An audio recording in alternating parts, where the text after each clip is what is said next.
Okay. What are we doing? I've already forgotten. Again, why does it say servant's approval -1? That doesn't seem worth to do that. Let's just focus on this one. Well, that's what we were doing anyway, wasn't it? I need to cough.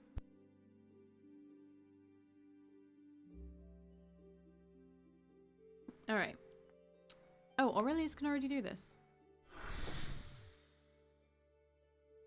Alright. Does not... We have servant's approval -1. How does that seem like a good thing? That's not a good thing. I actually don't understand this at all. No, wait. Okay, wait.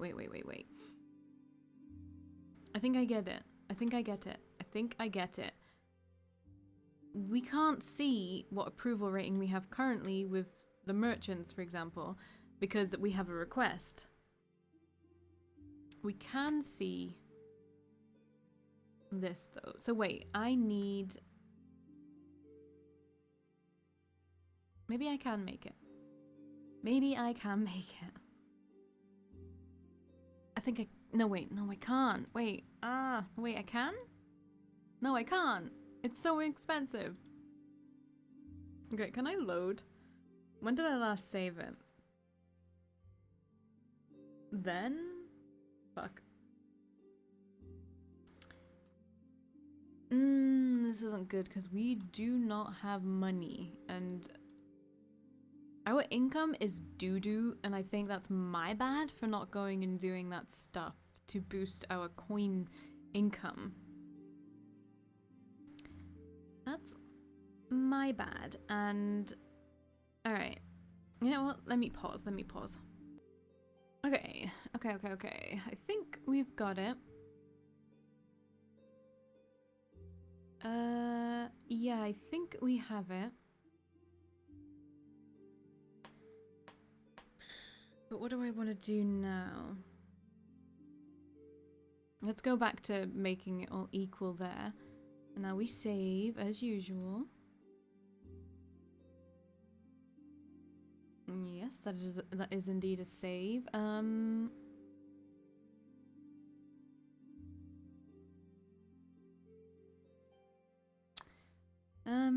Okay, I think if we do this... Oh, wait, we don't have the money.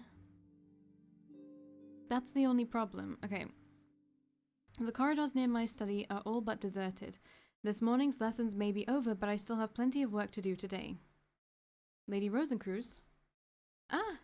I jump and nearly drop my books. My heart races as I turn around, half expecting to find an assassin. But instead, it's a young woman. Her eyes are a brilliant emerald color, and her hair is like spun sunlight. She's so beautiful, in fact, that I lose my breath for a moment or two. Yes, lady? I struggle to place her among the various court nobles. Only when she curtsies do I see that she's no noblewoman at all. It's just that she happens to fill out her servant's clothes so well they may as well be an evening gown. I'm not a noble, Lady Rosenkreuz. Sir Raphael sent me your way. Name's Marigold. The way Marigold introduces herself confirms her status. When she straightens from a curtsy, she catches me staring. I scramble to save face. My apologies, Marigold. So, you're a servant here. Smooth, Valkii, smooth. Marigold tilts her head to the side and dons a quizzical expression.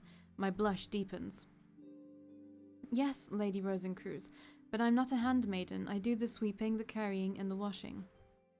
She says it almost defensively, as if this is something she has had to explain many times in the past. Truth be told, I can't blame her, because I was just about to ask whose handmaiden she was. Well, pleasure to meet you, Miss Marigold. You said Raphael sent you? The young woman nods. I notice her eyes briefly flit to the books in my arms, and for a second I think I detect some interest there. But when she speaks, it's with pure professionalism. Yes, some of the nobles are demanding spring water. Not well water, Lady Rosenkreuz, but spring water. I see. I recall seeing some servants leaving very early in the morning to get it. They must have to go quite far outside the palace walls too, so I can't say I envy them. It's always a lot of work, and frankly, there's so much going on right now that we could really use some help. I frown, wondering what she could possibly mean. Help with carrying spring water. I'm afraid I can't move a spring, Miss Marigold. The servant looks at me. She's too polite to roll her eyes, but I can tell that she definitely wants to. Sir Raphael said you might be able to purify some well water with your alchemy. When she says it, I want to smack my forehead. How could I be so stupid? Yes, yes, of course. I turn toward my study and motion for her to follow me inside. In fact, I already have some made. Marigold's face lights up. She clasps her hands together and shoots me a radiant grin. Really? Thank you very much, Lady Rosenkreuz. We enter the room. Marigold stands respectfully by the door as I collect the buckets. To be honest, I don't even remember what I originally made them for. Here you go, fresh as the freshest spring water and liable to stay fresh too. I seal the bucket before passing it to her and she accepts it. She's surprisingly strong, able to lift the heavy container without so much as a grunt. Somehow, Marigold manages a curtsy. I barely manage to stop myself from bowing back. I look away for a second and Marigold disappears. Not even her footsteps echo after her. For the rest of the day, she stays in my mind. Before, it seemed impossible that a simple servant could be so beautiful, but I suppose Eskia is full of surprises. New grimoire character unlocked, Marigold. This afternoon, I returned from a mission when...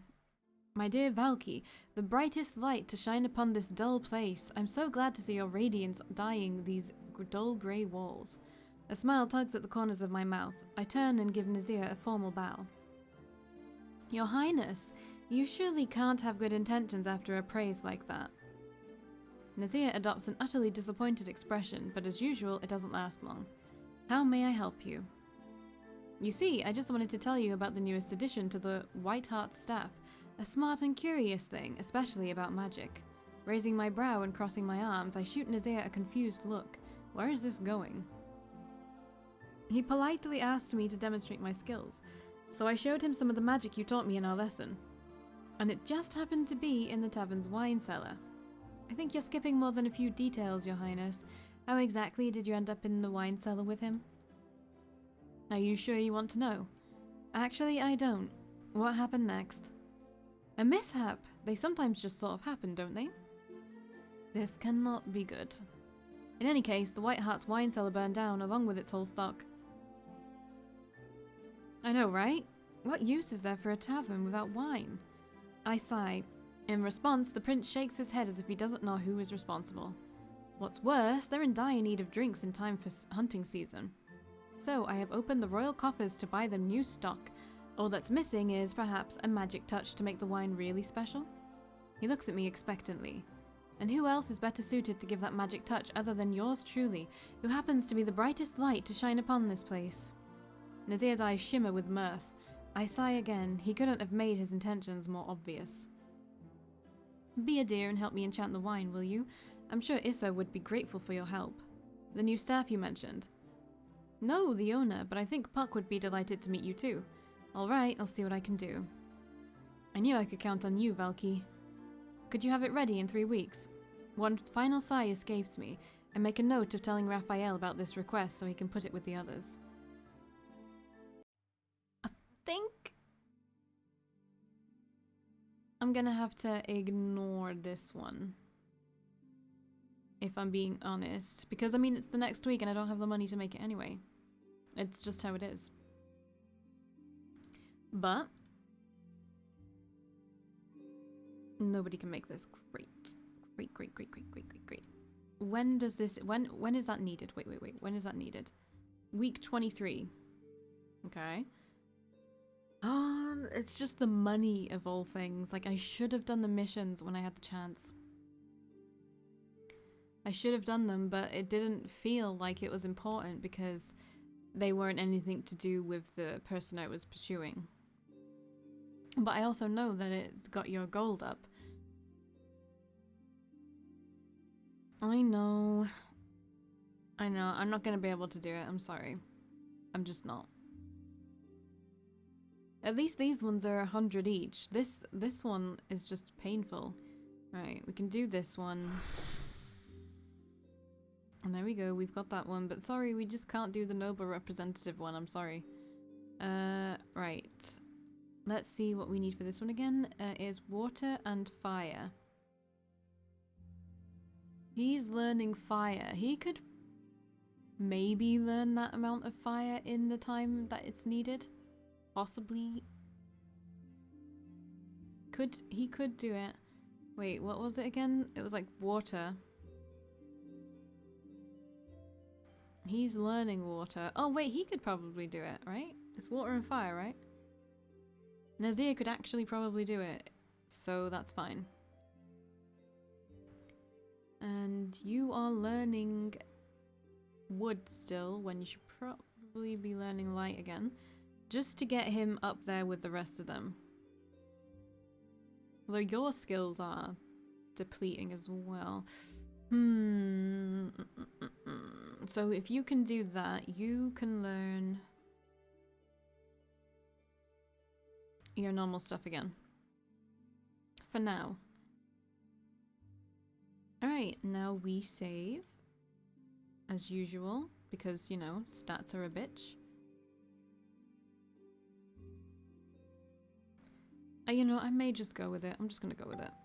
Alright, new missions are available. Really? That's interesting. A knock pulls me from my thoughts. I look up from my desk just in time to see the door open. Raphael stands on the other side, but quickly steps away. Yikes! I didn't do your thing, sorry. I stand up from behind my desk as a finely dressed woman enters, a haughty expression on her face. She looks around my room as if she is being forced to enter a pigsty. My lady, to what do I owe the pleasure? Raphael quickly steps forward before she has time to answer, not that she was actually going to.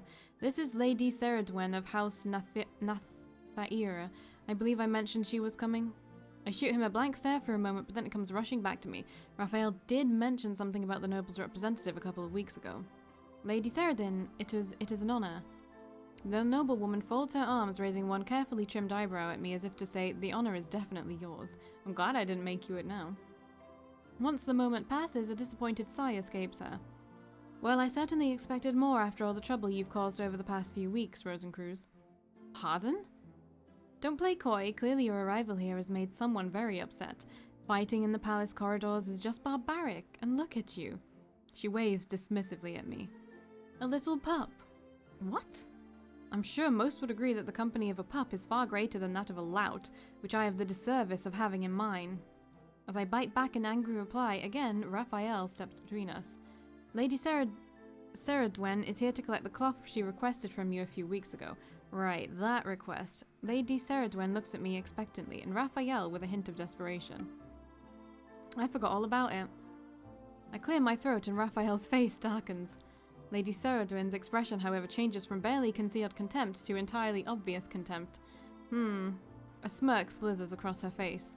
Well, what else should I have expected? No, I'm sure as the highly esteemed royal tutor you have been very busy. Lady Ceridwen turns to leave. Raphael quickly follows her out and closes the door behind them. The moment she's gone, I feel the stiffness leave my spine and practically collapse back down onto my chair. Lady Ceridwen of House Nathaira. I frown, trying to recall her house's rank. Baron, perhaps? That's high, but not so high she can come in here and sneer at me. A sigh escapes my lips and I force myself to relax. If I want the nobles to be happy, I should try to keep her happy too. Even if all my efforts will go to nothing but clothes, parties, and who knows what else. My bad. We have one noble approval. That's whatever. To me, that's whatever. I'm fine with that. Alright, we should be able to get ahead of this. Not yet. Soon? Did I do something wrong? I feel like we should have it by now. Okay, he's one away. That's fine because we have time. Right. Let me have a look at my stats. I can't fall behind on anything. I also have the guide, by the way. I got the guide. Where is it? Alright, so we are at... I want to know what we need coming up. Because I feel like I could go for something else. We need... I'm gonna go for... Because I think we have quite high stats as it is. So I'm gonna do a whole combat roster. just for a week or so. Because I do have the guide, and ooh. Nazir's wood, 100 of Seren's wood.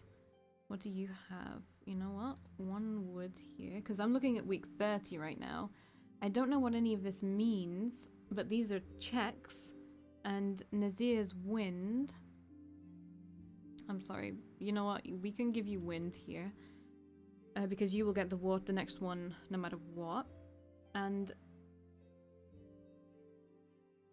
I don't know what any of this means. He doesn't have any darkness. Seren doesn't have darkness. / Aurelius's darkness. His darkness is good, but it doesn't... Oh, 40. Aurelius's darkness. Okay, so I think we're good.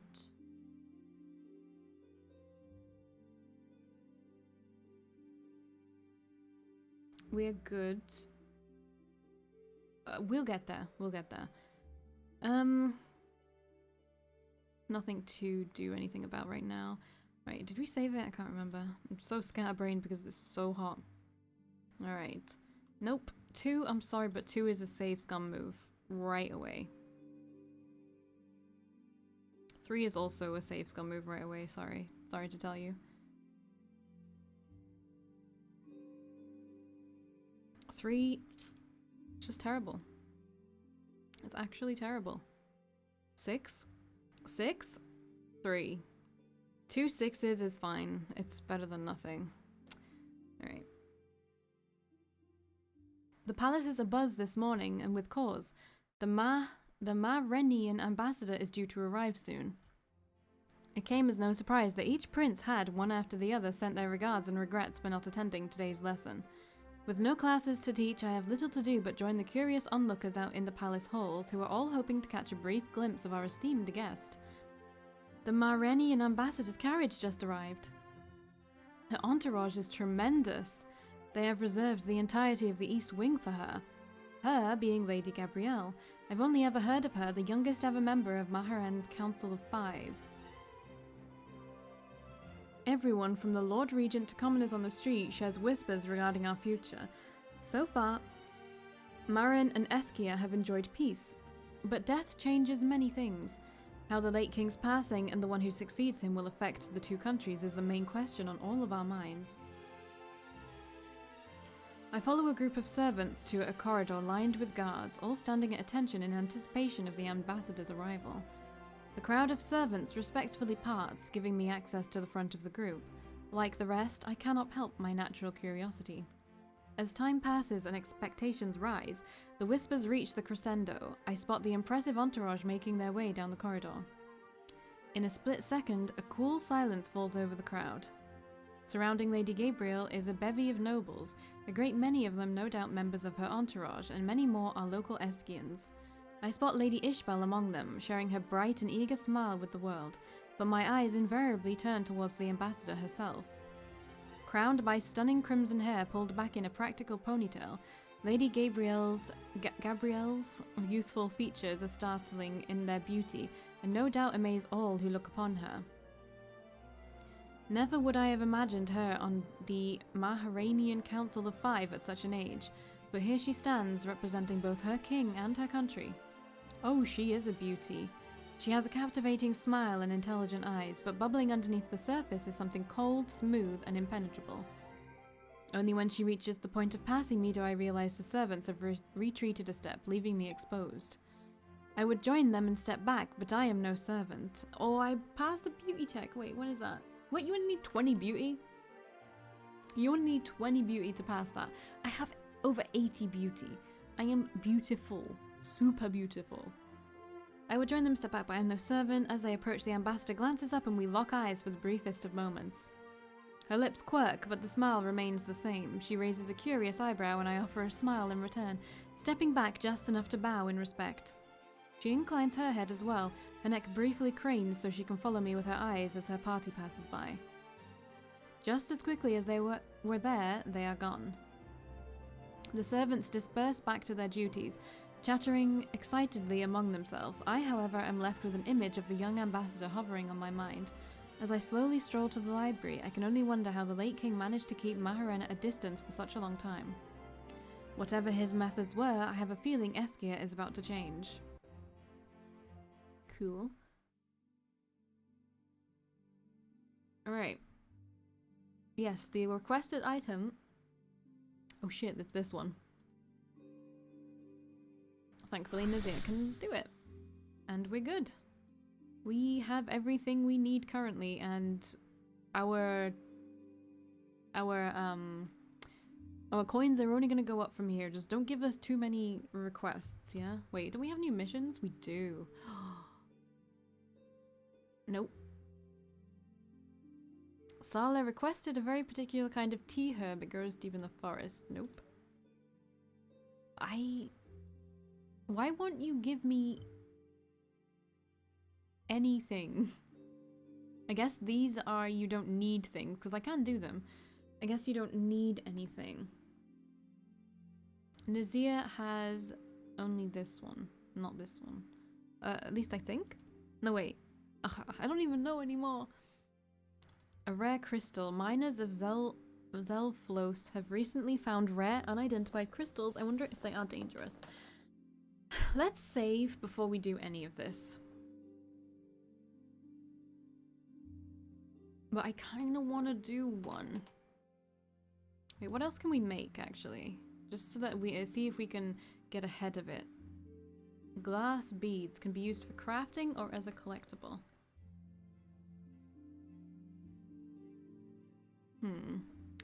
Fire and darkness. So, I mean, Aurelius is going to have to be the one who does that. I guess we're going to have to get his fire up. Return. Should I do a mission? I just don't know. Servants have been hearing some spooky noises in an empty wing of the palace. This is everything we will ever need to make. Cream tarts. Jesus Christ. That's a lot. Fire. Wind. Wood. Fire. Wind. Wind. Wind is fine. Wind and wood. Fire. Wind. Wait, is that right? Fire, wind, and wood. Is that right? Yes, fire, wind, and wood. So, but wood is going to be one that he's going to be working on for a little while. Now, just all wood. What's my combat stats? That's fine, I guess. I just wonder what else I should do, really. Maybe just for fun, I should do etiquette. Nah, I just don't feel like it. Let's just do one line of something. Intelligence. Beauty. Just do beauty. Alright. I'm kind of trying to plan ahead, like, a little bit. Well, that's easy. We can already make that, although it's really expensive, so we actually can't make that right now. The missions. It's so hard to know what to do. Right, let's just do a schedule for now. Let's just do the lectures. I should save, because I don't know what else I've changed since I last saved. 6? 6? 6? Holy shit. New missions are available, okay. The White Heart only smells vaguely of smoke when I enter, and there are no immediate signs of damage from the fire. Furniture has been replaced and the walls have been repanelled or painted over. It's as if Prince Nazir's little stunt never happened. I need to get the thingy back open to see how long I've been recording for. Okay, that is if one doesn't look too closely. It's still early in the day, so there are only a few people inside. Some regulars sitting by the bar, a family having an early lunch, and a pair of merchants playing dice. And of course, the owner, Issa Kabir. He sees me enter and comes out from behind the bar to greet me.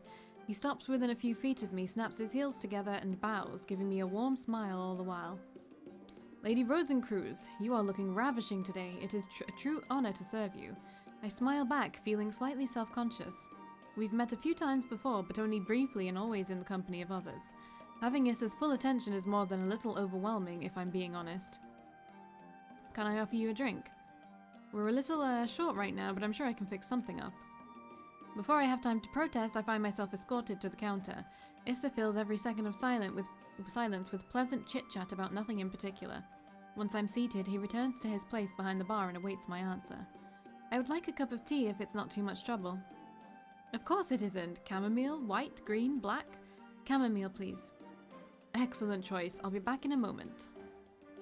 While I'm gone, could you watch the place for me? He winks and heads for the kitchen. Was he actually serious a moment ago? But if so, there isn't exactly much to watch. Everything is calm. The soft murmur of conversation, the crackling fire, and the feeling of being insulated from the world all cause me to lose myself in thought. Here you are. I'm roused from my reverie when Issa returns, carrying a tray. On it are a cup and a small teapot, which exhales thin tendrils of smoke. Thank you. My pleasure. Without any prompting, he daintily pours me a cup. The warm aroma of chamomile envelops me as the vapors rise. I hungrily close my hands around the beverage and slowly bring it to my mouth, meeting Issa's eyes as I take my first sip. The chamomile is perfect, sweet but not too sweet, and just the right temperature. I can't help but smile. He nods, seemingly knowing that I would enjoy it. This is delicious. I learned how to brew tea like this from a Far Eastern merchant. The secret is in how long you let it steep. Just then, the door opens and another patron steps in. Give me a moment. Issa excuses himself and leaves me alone with my drink. While he's gone, I take a moment to savor the taste and study the new guest. The man is haggard, bearded, and wearing tattered clothes, but Issa doesn't throw him out. Instead, he finds the man a place to sit and chats with him as amicably as anyone else. After a while, Issa leaves, then returns with a bowl of steaming hot soup and sets it down in front of the new customer. After making sure he's comfortable, Issa returns to me with an apology I quickly wave away. I can see why Prince Nazir likes you so much. You flatter me, but I'm glad he finds the tavern comfortable. Maybe a little too comfortable sometimes. The tavern owner laughs, then glances at a nearby wall that is still soot black. I wince, but he seems almost amused. Actually, about that. I reach into my bag and produce a bottle of fruit wine, one of the many that Nazir bought as compensation.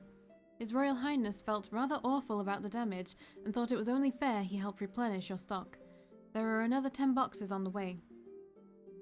Issa takes the bottle and appraises the label. He doesn't seem too excited about what he finds, but he finds it nonetheless.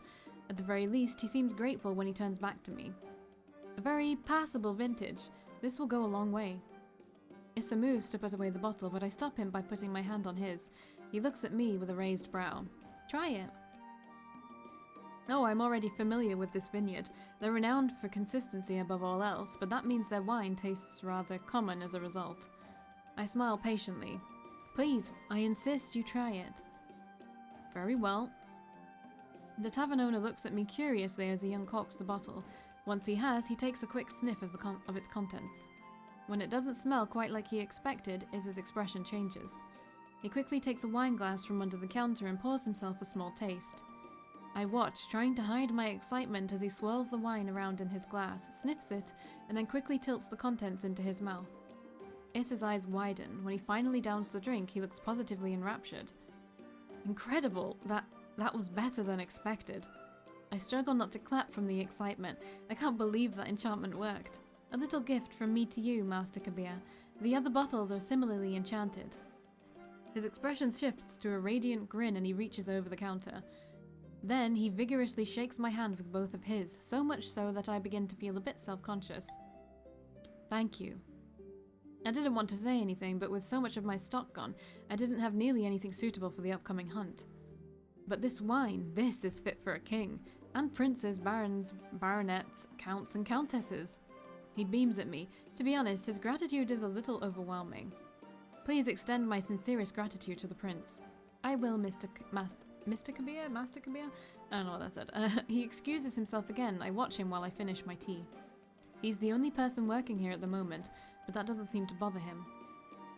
Issa glides from table to table, picking up finished plates, cracking jokes, and taking new orders. Whenever he stops to talk, he always treats the other person like a long-lost friend. Even though I'm unable to hear the conversations from here, it's easy to tell based on his body language. Besides, I suppose a tavern owner would need to be genial. His laughter and voice quickly become part of the tavern's ambience. The same as rain pattering against a roof, waves crashing against the coast, or wind rustling through the leaves. Eventually, I realized that I've already spent more time in the tavern's comforting embrace than originally intended. I'm sad to leave, but it's something that needs to be done. After finishing my tea, I stand. Izza spots me from across the room and waves, even though his other arm is laden with plates and mugs. Until next time, lazy Rosenkreuz. I give him a nod as I leave, my belly still warm from the drink and the hospitality. Cool. Hurrying down the path that leads to the palace, it doesn't take long before I can see the gates just up ahead. The guards standing by the gates come into view, as does another figure. He seems to be engaged in conversation with the guards as he continues to linger instead of moving on through the gates. As I draw closer, their voices carry to me on the wind. I assure you I am speaking nothing but the truth. If you would just allow me into the palace, I could retrieve my badge and prove to you. Ha, do you take me for a fool, or it's Hagen again? As if you would even look back the moment you pass these gates, taking off to carry out whatever nefarious intentions you have. I am a man of my word, and I most certainly do not have nefarious intentions. I am an ambassador of Maren. The only intentions I have towards the Eskian royal family are peaceful and... Yeah, sure you are. You see, I'm a man of my word as well. Unfortunately for you, my word is this. You shall not enter unless you have the proper identification. What an oddly familiar scenario. I can't help but be reminded of my arrival at the palace the very first day, which feels like a decade ago, yet at the same time, almost as though it was only yesterday. It takes me a moment to recognize the man, who must have arrived with the ambassadors last week. If I recall correctly, he possesses a rank and demeanor that doesn't draw attention to himself, making him a character that one could easily overlook. Even I am drawing a blank trying to call to mind his name. The only thing I can be certain of is that I have seen him around in the palace once or twice with the other ambassadors this week. It's no wonder the guards fail to remember him. What do I do?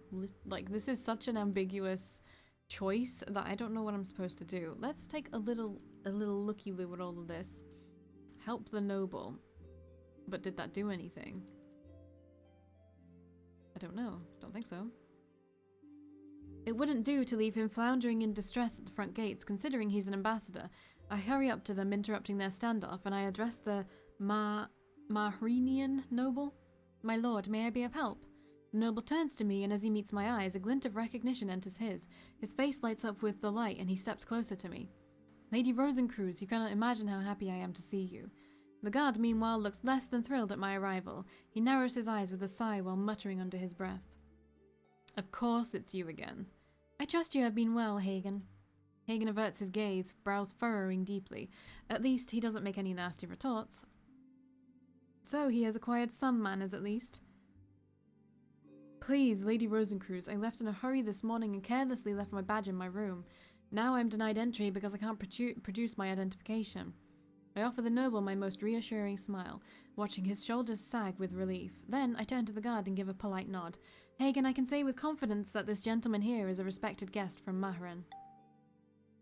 The guard seems far from thrilled, but he grunts in response instead of ignoring me outright. A promising start, I suppose. I understand that it's normal procedure, but perhaps an exception could be made this once. You said it yourself, there are procedures to follow. I cannot break the rules for anyone. The rules are in place to prevent any suspicious persons from infiltrating the palace, but I can assure you that this lord is not such a person. In fact, if it would set your mind at ease, I can accompany him to his room to retrieve his badge and check his identification myself. The nobleman nods in full agreement. Hagen purses his lips, and he appears to be considering my words. However, he soon shakes his head with a firm look. Sorry, but the answer is no. It would be my head on the line if anything goes wrong. I'm not risking that. Even if I vouch for this gentleman. Even so. My brows pull together as I think, but a moment later my train of thought is interrupted by a smooth voice. Hey, Seren. Hey, babe. Good afternoon, Lady Rosenkreuz. I lift my head to see Seren approaching, carrying himself with an air of elegance and grace. The guards immediately bow in respect for the prince. Again, a sense of déjà vu strikes me and I can't help but smile. Good day, Your Highness. Your Highness, oh, what wonderful timing you have. The noble quickly fills in the prince about the situation. Seren nods to indicate his understanding. Then he turns to the guard, who visibly swallows hard. Hagen, let this gentleman through the gates. The guard still seems reluctant, eyeing the noble with suspicion. Your Highness. Seren's smile fades almost imperceptibly, and he lifts his chin. The aura around him seems to shift, a hint of authoritativeness seeping into his movements. This time, the guards share a look before scrambling to do as Seren orders. The noble soon hurries through the gates after giving his thanks for Seren's help. You certainly have a remarkable penchant for appearing before these gates at the perfect moment and lending a hand to us maidens in distress, Your Highness. A small, humble smile tugs at Seren's lips, and he shakes his head. The guards are only trying to do their jobs. The palace would not be safe if not for their hard work, so I don't blame them for their cautiousness. And they do provide you with opportunities to show off your gallantry to those in need. Seren lets out a small chuckle, the corners of his eyes crinkling in amusement. I'm certain that if I had not shown up when I did, you would have come up with a different solution in any case. Indeed, you've robbed me of my opportunity to shine in front of their Maranian noble. How will you compensate me?